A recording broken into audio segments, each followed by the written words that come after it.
Hey, it's Dan. I really don't know how to start this or do this. I've been over this probably 100 times about what I was going to say. A close friend passed away this weekend, and it's really been brutal. I haven't haven't been able to focus. It's been kind of terrible, and I think the piece of it is that, well, I honestly don't know. I just kind of feel all over the place. But I went back looking through a whole bunch of things in and around, and I found this, and it's an interview I did with my friend Mike Busbee, and yeah, it's just so fast. Mike was, well, to everyone else he was Busbee, to me he was Mike, but he helped me find a place to live here in LA. He helped me introduce me to his church and where I've been going for the past 5-6 years, and it's been really great. And he's helped me with my creativity. He's helped with my wife's class. He's actually done a master class at my wife's choir vocal class, which is wild. I mean, didn't just do it once, he did it twice, 2 years in a row. Super wild, very giving, very straight with you. That is one thing, that he will not dance. So that's a really fun, good thing in creativity. But I did this interview for a project that didn't get off the ground, that didn't work out, which is okay. But I just thought it might be interesting for you to hear some of the wisdom from my friend Mike. So here it is. And we welcome Busbee to the show. Thanks so much for being here. Thanks for having me, man. Sweet. Well, let's get right into it. So you've been, I mean, your star has been quite shiny of late, if I may be so bold. So can you tell us a little bit about how because your story is different than a lot of others in the whole, climbing and striving in the music biz. So can you give us kind of the Reader's Digest condensed version of how things came to be? Yeah, as quick as possible. Started taking piano lessons when I was 7. My parents insisted that we all do that. I went to a small private Christian school that happened to have an amazing band program, totally random. It was just the school at our church. It wasn't like one they picked out specifically for that. And there was an amazing band director who was also a 3rd grade teacher who really lit the fire in me with music and really helped stoke those flames. And then in high school, same kind of thing. I had some great band directors and got into jazz and trombone, and I thought I was going to be a jazz trombone player, and actually did that professionally for several years. And then this part gets very long and complicated, but the long story short is that I then got into studio recording. I became an intern through a buddy I'd met on it was actually a Grateful Dead tribute tour. I was playing trombone and he was playing percussion, and we became buddies, and he introduced me to a studio owner. And this same guy also sort of taught me how to write pop songs effectively, and I got really into songwriting. And then fast forward, 15 years later, and here I am. But moved to LA in 2000 as an assistant to a well-known producer, assisted another guy for a little bit, then freelanced as a quasi-producer and quasi-writer at that time for about 5 years, and then focused more on writing. So I do both. I write and produce. And if it's the right situation, I enjoy both pretty immensely. So yeah, I don't know. That's the shortest version of it, I think. Sure. Well, what do you think is it that, so that's not, I also think it's always funny to hear these stories, because so it all started when I picked up the trombone. No one really starts stories that way. So that's really funny. Because I don't think anybody would pick that out. Yeah. When they hear your music, they're like, well, he's obviously a classically trained trombonist. Yeah. Not usually what comes first, but it's, that's the funny thing. We talk about, friends and I talk about pop music. I have a buddy, DJ Frankie, who's a producer, and he would be comfortable with me saying this, I'm sure, and he would say it too. He's basically a DJ who knows how to make records. He's not coming from the place of being a player or any of those types of things. And his understanding of theory is all based on feel, basically, as where mine is like, I've totally studied and whatever. And with what we do, it doesn't matter where you come from. It just, which lane you take or path you take to get into the game, so to speak.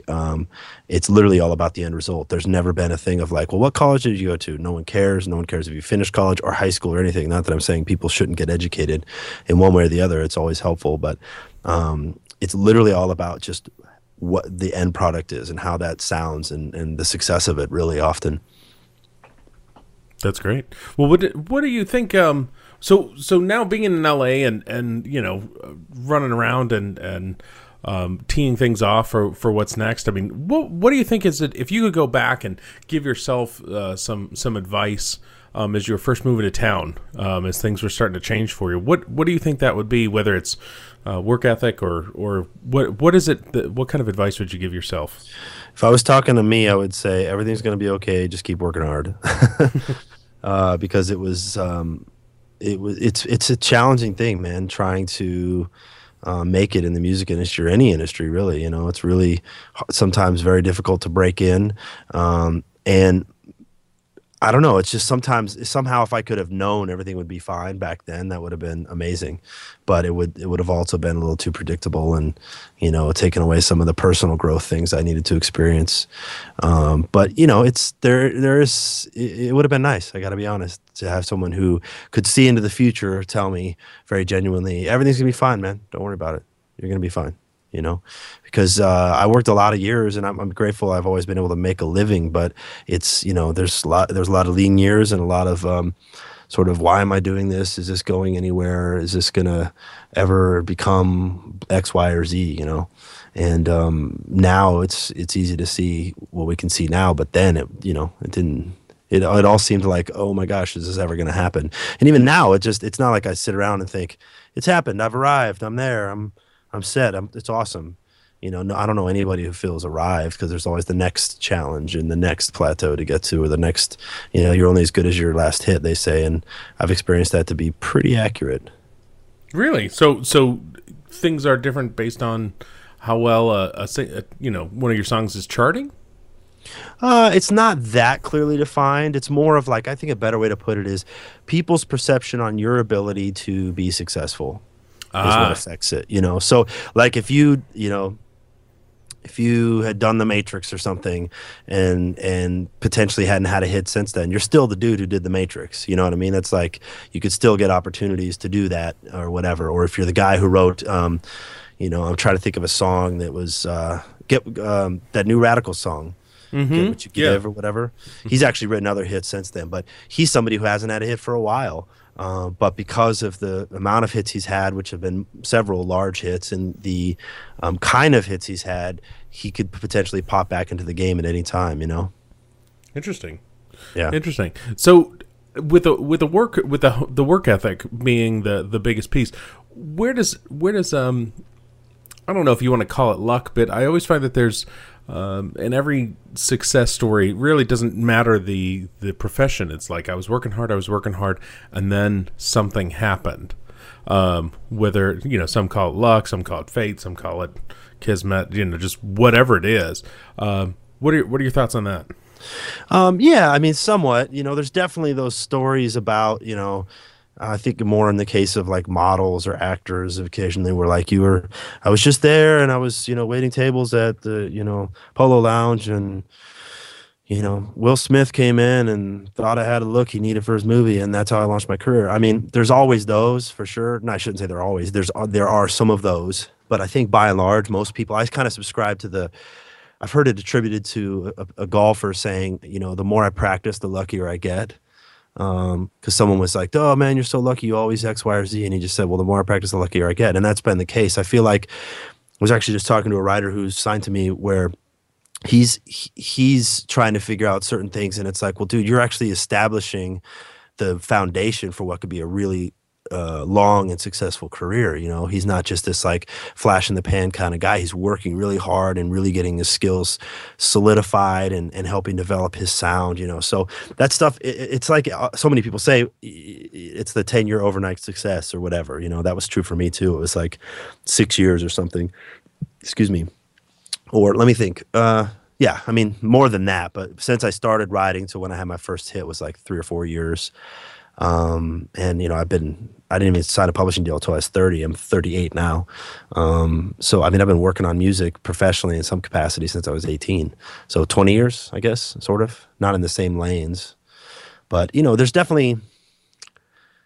I guess there's luck to it, but I think also it's just, you got to sort of put yourself out there. And the fortunate things that have happened for me is meeting certain people, but again, even that wasn't like luck. It was putting myself out there and being a people person and meeting a writer named Greg Becker, who's based in Nashville, who invited me to come to Nashville and start writing, and introduced me to this guy, Daryl Franklin, who is publishing partners with Dan Huff, and those guys signed me to a deal. That was like my first deal. And having a champion in those guys was incredibly valuable, especially in those earlier years, you know. So I don't know. I mean, there's something to it, but I don't know if it's like luck per se. I'm not trying to minimize that too, because that can be the case, but hasn't been my story. Okay, so with the work ethic piece, what other misconceptions do you think there are in terms of you know, making it? Because if one of it is you know, luck or I don't know, just, you know, that overnight success, and that always kills me, because it's the 20-year overnight success kind of thing. Yeah. Like, you finally made it, and then it's really interesting because you talk to the person and they're like, just like you said, there's more that the next challenge, what's up next. They're still thinking through what those, you know, maybe it's only base camp number 1 and you still got base camp 2 and the peak, you know, in your mind. So what other misconceptions do you think are floating out there? Well, one of the great misconceptions to me of quote unquote making it is that there's an it in making it. There's a there, you know, there's somewhere where, oh, I've made it, you know, because I guess technically on paper I've made it. I'm successful writing songs, you know, I own a house, I can support my family, all the whatever things that people seem to think are important. But I don't feel well, I shouldn't say it quite like that. I was going to say I don't feel any more like I've made it than before I had any success. That's not fully true. I definitely know there's a certain amount of success that has helped solidify things and have given me more opportunities, but I don't feel arrived. I don't feel like, oh, it's there, it's sorted, you know, I'm fine. It's like, well, no, when's the next hit? Where is that coming from? What's the next thing I'm doing that's going to continue to push the story forward, you know? So, and with what I do, like a lot of people in the entertainment industry, it's a lot of speculative work. So, you know, I write tons of songs a year, and a small percentage of those songs will go on to do something commercially viable and generate income of some variety. And so it can be a bit nerve-wracking, you know, compared to movie making. It's a little bit less nerve-wracking, I think, even though I'm not a movie maker per se. It's less nerve-wracking because I can like write a song a day or 2 songs a day or a song every other day, as where like writing a script can be very involved, you know, and making a movie is obviously incredibly involved. So to that end, I'm grateful for the sort of pattern or rhythm of the creative process, because it's, you know, I have a lot more sort of chips on the table, so to speak. But the payoffs are different. If you have a huge successful movie versus a huge successful song, it's kind of night and day. But one of my favorite quotes is, "There is no there." I think so many people like just sort of think they're at some point in life, whatever it is, I'm going to arrive and I'm going to feel like X, Y, or Z. You know, I thought I'd feel like an adult when I was married. I didn't. I thought I'd feel like an adult when I had kids. I didn't. I thought I'd feel like an adult when I bought a house. I didn't. None of these things have made me feel like, oh, it's solidified. I'm there. I'm an adult. I'm officially a grown-up, you know. I have all kinds of bills, responsibilities, insurance, you know, tons of insurance realities and blah, blah, blah. None of that stuff has like made me feel, I still feel like an 18-year-old kid making music in my bedroom, basically, you know. It's different, of course, but it's, I don't know. Life is weird like that.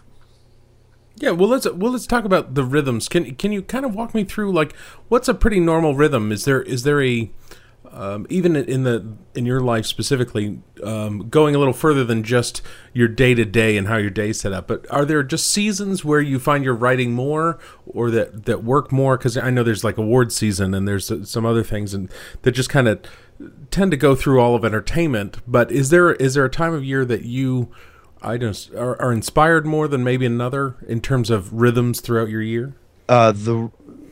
Yeah, I don't know. It's funny, man. I've been thinking about this stuff a lot because it's not that I don't believe in writer's block, but I kind of subscribe more to the theory of, I watched this documentary. I totally forgot what it was called, but it was about this photographer who had passed away at a young age, and it was about her and her family, and there was like some mystery around her death. So it was this really fascinating documentary. But her parents are both like uber creatives, like they live to create almost.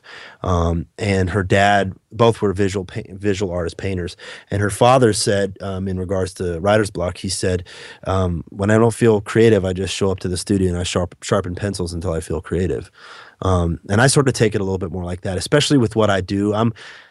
Being a professional songwriter is more akin to like, being a craftsman or something. Like you show up and you make, handcrafted desks every day or handcrafted cabinets or whatever. And it's not that there's no art to it. There totally is. But I'm not an artist in the sense of, a Bruce Springsteen or somebody. I can imagine he doesn't sit down and write a song every day. He, probably sets aside time, but he also writes just kind of whatever he's feeling in the moment and whatever. And a lot of those types of artists, that's how it works. But with what I do, I'm there to write songs that other people could possibly sing. I'm there to help other artists find their songs and really kind of be the craftsman behind that. Not that they aren't craftsmen, but be the person who really understands the mechanics and all of that kind of stuff so that they can really be inspired. Of course, I have to get inspired as well, and sometimes I feel more inspired than others, and some of that can just be like, I'm tired, or, it's been a really long week, or whatever it is, With regards to the rhythm of when we're working more than others, our award season it's more like a day here, a day there, like Grammys. That'll be a weekend thing in February, and then the ASCAPs are usually in April, and BMIs are in May, but those are just like a one evening thing. So it doesn't take up a ton of time. And then over the holidays, at least in country music, August and all over Christmas, or basically around Thanksgiving, things start to get dicey in Nashville. People are less reliable as far as co-writes and stuff because the holidays, which is understandable. People go away for the holidays, and over Christmas, some people disappear 3-4 weeks, whatever. And then it comes back hard again in January, and then again August they disappear because it's really hot. The same is true in pop, except for the summer thing, and then even over the holidays, sometimes people are working. It just depends, man. It's a lot more structured in country music towards the family environment. Pop is way more like, structured toward the single person environment as far as the creative types. Gotcha. Okay. Well, specifically, let's drill down just a smidge in terms of creativity and fear. This is always a fun topic because everybody seems to deal with it and deals with it in different ways. And I found, very successful people that the fear is very real and they battle it every day, maybe even more than I do, kind of thing. Where do you find the fear for a lot of musicians, not necessarily personally, but more, what would be your advice that you'd give to someone who's, insecure, feeling the fear about releasing a song or just that maybe, just too harsh for critics or that kind of thing? Because when you put your stuff out there, it's out there, right? And I'm just curious to see what you think. I think sometimes people get a little too precious with art, and by that I mean, like, I think art is an amazing gift. I think it is somewhat of a sacred thing, but at the same time, it's just music. In my case, it's just a movie. In someone else's case, it's just a piece of visual art. I think when we get really possessive of it or really put too much weight on it, that's when it can kind of become this whole other thing, and it's hard because the art that I make is a reflection of me. I don't like, I mean, a buddy of mine works in finance and real estate. He doesn't feel his work is, other than the quality of his work is not a reflection of him as a person. The way he looks at it, I'm using his words, not mine, would be, I'm going to do it or someone else is going to do it. They just need it done, whatever it is. In my case, it's like, yeah, they need songs, but there's something to the songs that I write that some people like and some people want that. And, so it's more of a reflection of who I am. And so the tendency to feel rejected is much higher because, you feel like I feel like I'm putting my own self out there, not just these songs that I'm not attached to. It's like I poured my heart into those songs or worked really hard or whatever the case may be. And then someone's like, don't like it. It's too this or it's too that. And you can potentially feel crushed. So, again, with what I do, there's a lot more chips on the table. So I sort of think of it in that regard of like, well, if they don't like that one, maybe I'll write another one, or maybe they like this one or whatever. And sometimes the fear in the creative process can just be fear that you're going to fail, whatever that means, or fear that you're not going to succeed, which sound like the same thing, but I think they're a little bit different. And, someone like myself, I've had a measure of success. I think the fear constantly is like, well, where's the next one going to come from? When is that going to happen? Or when is, how am I going to string enough of these together to have a sustainable career over 10 or 20 years or whatever, And I've just found you put your head down and you work hard and you try to be as strategic as you can whilst being a good person and hopefully writing good music, and you wake up and you have a career. That's been my reality. That sounds really easy. It's not easy, but it is an easy concept to sort of communicate. It's not easy to do. Mm-hmm. Excellent. Okay. Well, specifically then, how do we, if we can jump into just how you actually build songs, do you have any specific advice? Do you start with like a chorus first, or where do you tend to begin? Is it a melody that you wake up from a dream and you're like, oh, I need to write the song, or is it a little more, instead of lightning, it's a little more like sifting through the coal for a bit? It's all of that. Like literally, I wrote this song "Try" for Pink, and I woke up literally with 95% of that chorus in my head, and then grabbed my phone and recorded it and worked on it for 5 minutes and finished the chorus. And then my buddy Ben and I wrote that rest of that song together. That's like the most extreme, rare case of that kind of thing. I don't have a lot of that going on. More often than not, I'm showing up and just mining the coal, so to speak, to use the terminology used. And that can start anyway. I mean, this week, Monday, I was with a buddy of mine who's an amazingly brilliant artist and producer and writer. And I was there to write, but he actually wanted to play me some other stuff because I love listening to his stuff, and he likes me to give him feedback on things, and if things feel right or whatever, just another set of ears. And there was this one song that I really loved, but I just felt like it needed some work, and so I threw out some ideas, and he really liked that. So I'm involved on that song. I didn't write the lyrics or what. I basically came in at the end and helped tweak things and whatever. So that's one way of being involved. It's not as common, but it's something else I do from time to time. Another way I wrote this week was that I got put in with these guys who'd done one of Beyonce's Grammy-winning songs, and they're track guys. And so they had a bunch of tracks, and I listened to some, and I really liked one, and I wrote a song to their track while we were all in the room. And then the next day I was with a buddy of mine. We're both songwriters. I also produce, as I said. And so I just pulled up a 808 sound and started playing a little riff, and he liked that.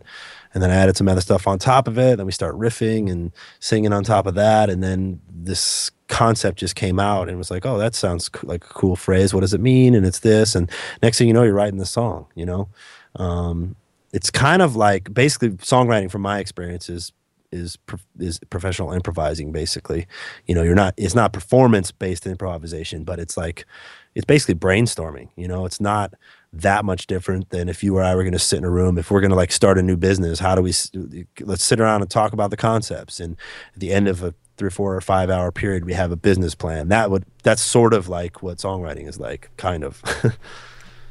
Now, do you think about like your audience first when you start doing that, or is it just totally like just stuff you already know and you're not even thinking about it? You're just like, what sounds good to me, and then you kind of go, or do you think about? Well, they're kind of intrinsically linked. Okay. It's like I'm not some random guy in my grandma's attic writing songs about purple cars because that's what I'm passionate about. I'm writing songs that I like, hopefully, and I'm passionate about, that are commercially viable, hopefully, songs that could potentially work on radio. So I'm listening to radio constantly. I genuinely like radio. That's not a chore for me.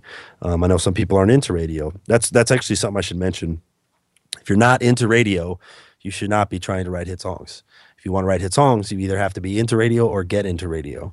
Or hit music specifically, because a lot of people sort of have this like, oh man, hits or whatever. Okay, cool, no problem. I'm not like that. I've never been like that. Never have been like that. I've always liked hits, not just hits, but I've always really liked hit songs. And I think that hunger for listening to hits, finding out what makes them a hit, that's a huge part of what we do. We're trying to make hit songs. It's not just let me write a song today.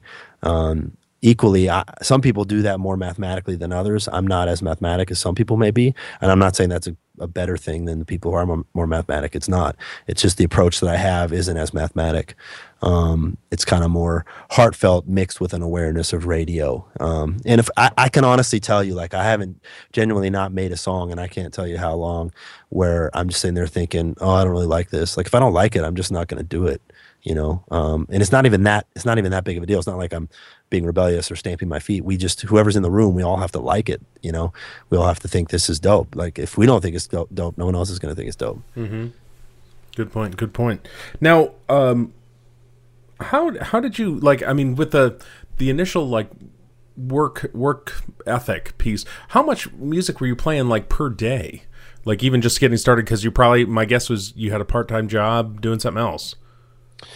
Like, how far back are you talking? Well, just moving into town. When I moved to town, I had a job working as an assistant to a producer, so it was in the music industry, which was a bit of a double-edged sword. I mean, it's ultimately proven to be a wonderful thing because he's a friend still and an amazingly gifted guy. So it's been incredible to maintain that friendship for 15 years.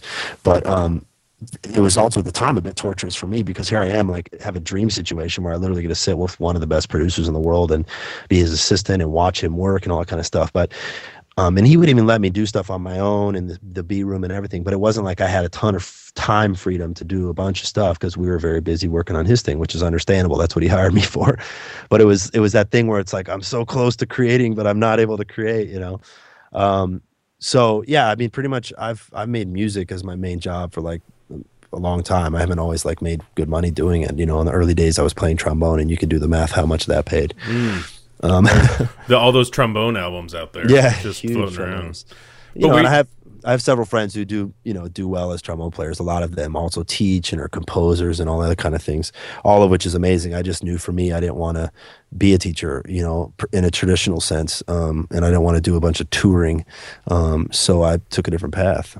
Yeah, but in terms of habits, was it like you'd work all day and then in the evening, you would or late evening kind of thing, if it was a long day or however that worked, that you'd be then composing on your own, you'd be playing, you'd be sharpening your skills? I was just always making music. It's just a part of who I am. It wasn't like, I don't know, I'm just wired to be a hardworking dude, and I love music and I think about music a lot, so it's hard to, I don't know, I haven't really thought about it. It's just kind of like what I've always done pretty much. It's not like I had to sort of get systematic about how I approach. I just make music. I can tell you when people are like, I'm like, how they're like, how to become a songwriter? I'm like, write songs. They're like, I've written like 500 songs.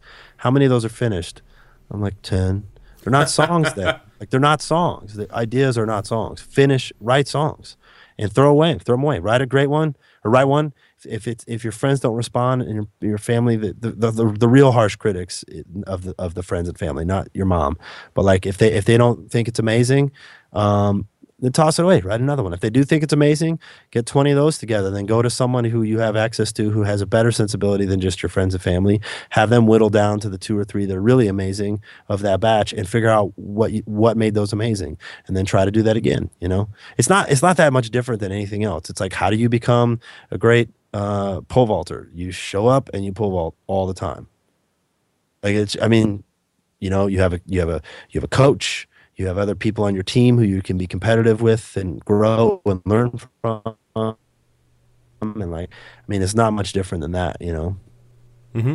So it's all about. Did you find it just consuming Different music? muscles, Just different muscles. sure. But did you find that just music was all consuming? It was just on your brain. It was just everywhere, and it was just a run as fast as you can down that road. Um, yeah, effectively. I just have known from a young age that I wanted to make music, and I just have. I've just gotten about it. There was really not much, hey, it'd be really cool. I didn't feel like somebody needed to give me permission. Again, I don't mean that in any like weird rebellious or like F you kind of way. It was just I didn't feel like I needed permission. I just did it. That's what we do. You make music, And then when I sort of learned more, I realized you can make a living doing it. It was like wow, kind of a trip. No, that's great. That's great. Do we have a latency, like a big A latency? little bit. It's not too bad. Okay, cool. It's not too bad. So, ramble, and then it'll take like it's like we're on the news. It'll take several minutes. Thanks, Kathy. Yeah, exactly. Yeah. Yeah. Right.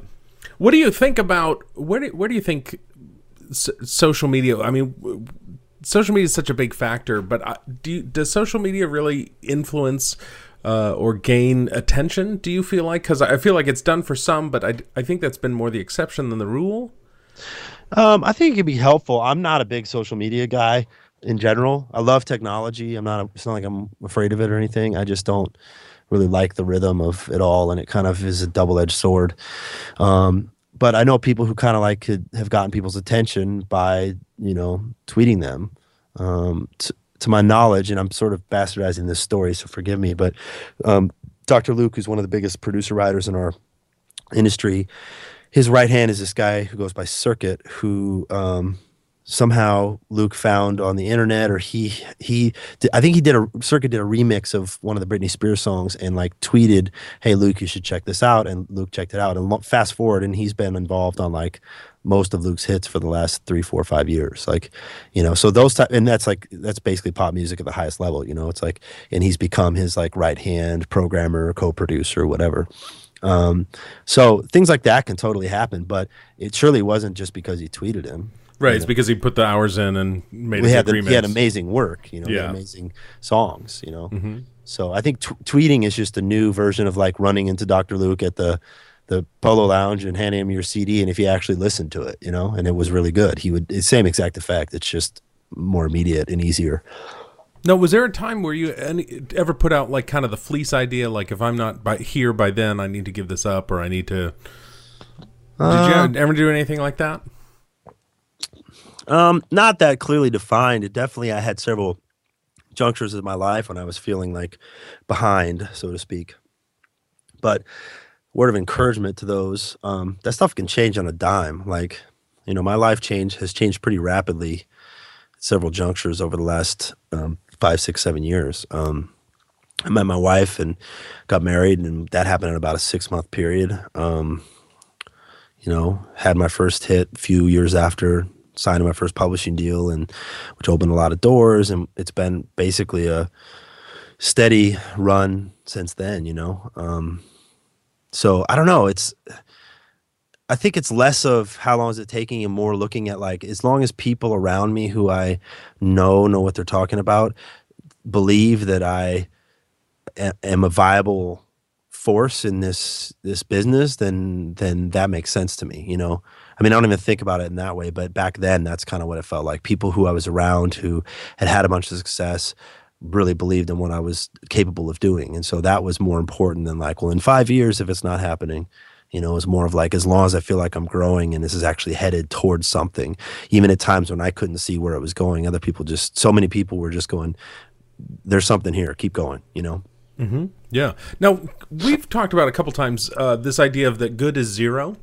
Yeah. And can you just, I would love for just everybody to hear that, because I think it's been so drastic for me, and just helping to bring things kind of into perspective, especially when it's not necessarily competing with other creatives, but just working in the kind of swimming in a large ocean of other creatives. Can you tell me what good is zero is all about? Yeah, to me, it's the idea that it's a given that whatever you're doing has to be good. Good's not even good enough, so that's basically where it starts. I think I remember back when I first started recording my voice as like a background, and I stacked a whole bunch of things, and I used a really nice mic, and it was like I was so enamored with how it sounded, like, oh my gosh, this is the greatest thing ever. And it was really just some simple background part on some not very good song or whatever, but it was really just incredible to feel like, oh my gosh, I made these backgrounds sound like this. Or nowadays I made this record, and it's like, well, yeah, okay, a lot of people can make a record. Is it truly great? That's what you really need. Because at least in my field, and it's probably the same in most fields, there's definitely exceptions, but this is the Olympics. This isn't college track. This is not high school track. This is the Olympics, and I'm competing with really fast, very capable runners, so to speak, metaphorically. And so some of us seem to get enamored by the reality that we have running shoes and we know how to run around the track one time or whatever. And it's like, well, that's a given, it's a given that you can run a certain speed, or it's given that you can write a certain kind of quality of song, or write a great script, or whatever it is you do as a creative. I'm not competing with the college kid down the road who writes songs. I'm competing with the Steven Spielbergs of the music industry. That's who my competition is. So great is really all that matters. Good isn't even in the conversation, And what are the rhythms in your day that make sure that is there anything that you do in your day to make sure, or would ensure, when you were, maybe starting out, that good was a given and great was something we were working towards every day? I think it's being aware of what's really out there and who the competition is, and I should use the right words, how great their great work is. So I think it's easier to be, it's kind of like the big fish in a small pond concept. Mm-hmm. Good is a big fish in a small pond, basically. Great is, surviving in the big pond, and actually thriving more specifically. So, I get inspired constantly by feeling like I'm getting my butt kicked. So if I'm in Nashville, I hear a writer's round with some of these writers out there, and I'm like, oh my gosh, that song's amazing, or that person's voice, oh my gosh, or I hear a record, some pop record somebody did with an insane track or an incredible lyric, or it's just what we do as songwriters and producers. It's so detailed, and it's very hard. I'm not like just saying this to humor. This isn't like Wizard of Oz, don't look behind the curtain. It is genuinely very, very hard, more often than not, to make a hit record, or to write a really good song and produce a really good song. So when you hear that stuff that's done really well, it's inspiring, and it helps me feel like, yes, I have to be going for great every day. It's not good enough to just put out something good. It doesn't matter. It's not going to compete. Great. What would you... okay, we've gone through a lot of my questions. That's so great. Thank you. Boxers. But that was definitely next, right after. Right. Everyone wants to know. I think the big thing right now would be, what is there... I don't know, because we're at 38 minutes ish, which is good. That's pretty fantastic. Is there, in terms of marketing, and getting your stuff into someone's hands, and is it a case like I know with filmmaking, you have to live in New York or LA to really, or maybe even Atlanta right now, because Atlanta's doing fantastic, to really bust in, because there's so much stuff happening. Do you feel it's the same way with music? Are there certain places where you need to be, whether it's New York or Nashville or here in Los Angeles? Is it the same kind of thing? Yeah, definitely. And there's basically two places for the most part. LA for commercial music, and Nashville for country or Christian music, typically. Nashville's actually kind of oddly becoming one of the centers for more rock as well, because New York kind of used to be that, but it's gotten so expensive to live in New York, and Nashville's actually been growing so much as a town, and the culture is really evolving. So it's becoming way appealing for a lot of people who live in New York, who, rock bands and whatever, to move down to Nashville. Jack White lives there now. Black Keys live there.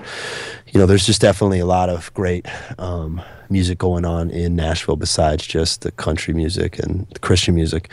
Atlanta's still a viable player for the urban music, but most people I know, man, who are like, making pop or country have to go to one of those places, either fairly regularly or live in one of those places, almost without exception. I would say 90+% of the music makers in each of those genres live in those towns.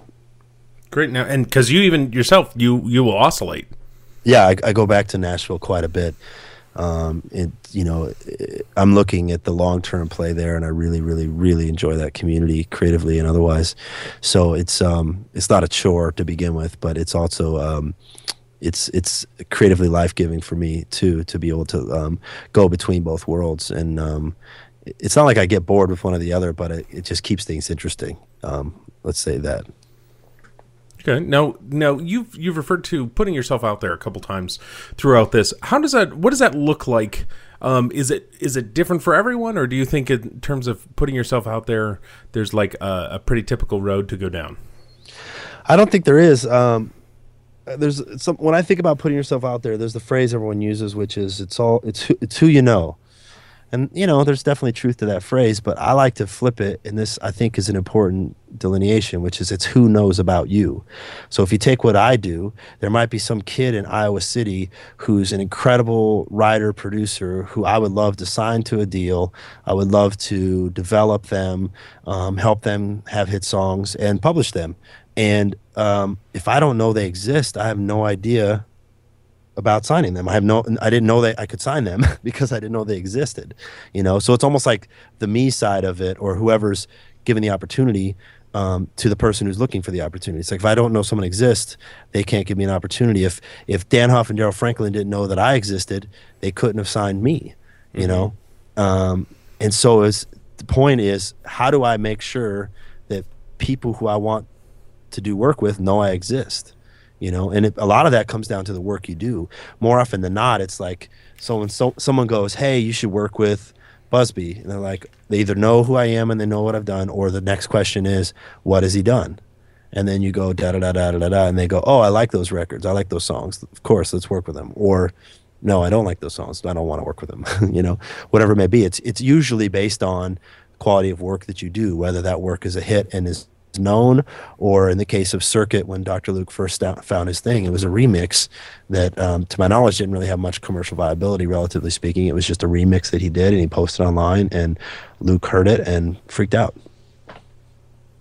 That's great. So in terms of you don't recommend like setting glitter bombs or anything in the mail No.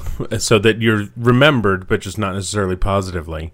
No, not at all. And I honestly, I think the hard part that we all face, especially I think in the film industry in LA, but I think in general for all of us, there's so infrequently is it the case where I've had friends multiple times hit me up and go, "Hey, I just heard a band in San Francisco," or my friend's cousins, whatever, does this music, or my wife hit me up and her friend wanted me to listen to their music, and it was like, it's just usually is not very good. And I don't mean that in any rude way. It's just statistically true. Like, more often than not, people hit you up and the quality of the product is not that great. The good news there is, if what you do is great, it will stand out like a sore thumb. That's just all there is to it. If you think what you're doing is really great and people aren't responding, it may not be really great. So it isn't necessarily like, well, because there is a certain part of like, you can't listen to everybody, but at the same time you need to listen to everybody, right? In terms of like, don't listen when people say you can't make it. You have to be like, well, I'm just going to make it. Yeah, well, I think it's listening to the right somebodies, Again, and this none of this is cut and dried, which makes it all the more difficult. But I had enough people, like early on, my band directors who had enough of a sensibility of what good was in the grander scheme of things, encouraged me to go on to study jazz in college. And then the people I worked with in college were all professional jazz musicians, my professors there, and they really believed in what I was doing. So it's like, that was that context. And then I met this guy, John Bendich, who was the one who really helped me learn how to write songs. And, he came up in the industry. His dad's a lawyer, and used to be part of the Fantasy Records empire. And so John grew up around that whole thing and has a total point of reference for what quality is, and is a great songwriter himself. So when someone like that believes in you and tells you, "Dude, you're doing great stuff," and then it's just it would be the next person I would meet, not every person, but there was just a constant like, "Oh, okay, this person has this sort of pedigree. and context for their opinion. It's not like my mom thought it was great, which she of course did and always does, and all moms think all their kids are great, typically. But there was people who had a context, who shared belief in what I was doing and the quality of it. You know, it wasn't like everybody in my life is telling me I wasn't going to make it, and I was like, screw you, and I made it. See, ha. No, there was enough people in my life who really knew what they were talking about, for a myriad of reasons, who were expressing belief in what I was doing, and that helped me continue to forge the path, you know? Mm-hmm.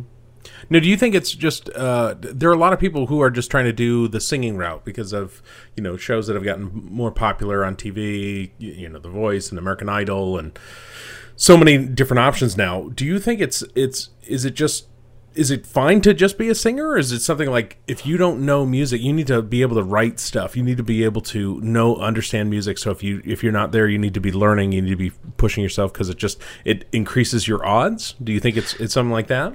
I think anything that could make you less dependent on other people to have success is helpful. So if you can write your own songs, that's helpful. If you can produce your own music, that's helpful. You know, anything that makes you less dependent on other people. Not that dependency on other people is bad, it's just that it makes you dependent on them and their sort of ebbs and flows. So if you're in a season where you haven't had success yet and you're dependent on other people to help you have success, that's a little more complicated, then I'm going to just write and produce my own music, and I don't need anybody else. I can sing, I can write, I can produce, I can mix, I can whatever, you know. I'm not saying I can do all those things per se, but I'm saying if somebody can, you know. Mm-hmm. Having said that, I'm also a big fan of statistics. So I'm looking at the top 10 right now on the charts, and with just a few exceptions, every artist was involved in the writing of those songs at some level. Sorry, I'm looking at the top 20 now. Yeah. So if you look at statistics. So do you think is it 80%, 90%? 90. Wow. Okay. To be fair, some of these people, it's a little bit more of a, you know, they just so happen to put their name on the record and yada, yada, yada. Not, you know. But yeah. More often than not, looks, from what I can tell by the songs, and I know most of these songs, the artist was involved in some level on the creating of the song. Great. Yeah. Now, do you specifically when you're working with larger stars and writing songs? Because sometimes I know you get contacted and it's like, hey, we want to write a song together. We want to get something out there based on, like you said, we've heard your previous work, we like it. Want to put something together for this new album. Do you like that more? Do you like that less? Is that easier? Is that harder? How does it factor in? More or less than what? Like, you know, writing by yourself, working on something by yourself, and then the collaboration. Well, I love collaborate. I almost always collaborate. It's a lot less stressful when you're not writing with a big artist in the room the day of, just because potential pressure. But at the same time, this is what I do for a living, so it's kind of used to it, you know. Mm-hmm. If you're just sort of hanging out with some of your friends who are writers who you've known for a while, and you know you guys just like writing together, it can be more comfortable because there's sort of less hullabaloo around the process, you know. Artists, very understandably, are super busy. Typically, there's a lot going on. They're being pulled in a lot of directions. Not to say that, you know, non-artist writers like myself aren't busy, but it's a different kind of busy. And so when you can just sort of hang out with your friends and write a song that you want to write based on whatever you're feeling, that's pretty awesome too, you know. Is there anything else that we haven't covered that you're like, man, this is such a big reality in music today, and we haven't talked about it? I don't know, man. It's such a complex world. I think it's everything that's been true for years and years and years is still true. Like, network, make great music to begin with, make great product, whatever it is that you're doing. Don't forget that we are in a commercial industry. This is not just, you know, I'm making something because this is what I want to do, and no one likes it. Well, if no one likes it, there's probably a reason. You know, it's either not good or it's not what people want at that point. Equally, don't just turn on a dime and create something because you think people will like it. You got to sort of find what it is that you really enjoy and what it is that makes you unique and makes your art just even a bit different than the next person's thing, you know. And then just really, really work hard. I mean, all this stuff is almost cliche at this point, but there is no short-circuiting it. I wish there was a secret. I can say one interesting thing that I wish people would have told me early on is, at this point, I've been very fortunate to work with some very big artists and incredibly successful writers and whatever. Never once have I been in a room with somebody where I'm like, oh, that's how they do it. This trick or that trick or whatever. It's always just talented people working hard. That's literally it. There's no secret. There's no like, if I could only figure out how to blah, blah, blah. There's no blah, blah, blah. Just continue to grow and shape your talents and continue to work very hard. Be as strategic as you can, be as easy to work with. I heard a John Bryan interview from years ago the other day when I was watching a bunch of YouTube videos, and the interviewer asked him, like, how do you get your work? And he said, it's really easy. Somebody's heard something you've done, or someone else has recommended you based on something you've done, and that's how you get hired. And then you get called back by doing good work and being nice and easy to work with. It's like, there you go. Very simple. Not necessarily easy, though. No, but like a lot of the big things in life, that's often the case. Right. Well, Busbee, thank you so much for spending some time with us and giving us the lowdown. My pleasure, man. Anytime. And that's Busbee. Always checking in, just giving. I don't think I can express all the thoughts that I have, but what I will say is that he's pretty right on what to do. Get out there, make stuff, listen to the right people, get past your fear, and do the work. That's really what I'm coming away from our time together on this earth. The other part is that life is very short. Hug the people you love. Tell the people that are around you that you love them. Don't wait. Don't wait on anything. Just go as fast as you can and apologize when you need to. Yeah, that's it for us this week. On behalf of the cast of thousands, my name's Dan. Have a great one and be safe. Thanks, Mike.